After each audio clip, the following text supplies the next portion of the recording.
బాకీ 4 ఎకరాలుంటే 70,000 రూపాయలు బాకీ ఉన్నాడు రేవంత్ రెడ్డి. నీ సహనానికే అది తీర్చే చుక్కాని దొరికిందిరా.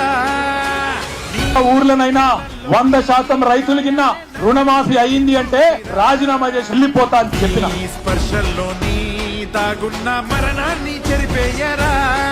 జీవం నీలోన ప్రవహించగా నదిలా విశ్వం అడ్డున్న దాటల్లి మోక్షగామి బొబ్బరా.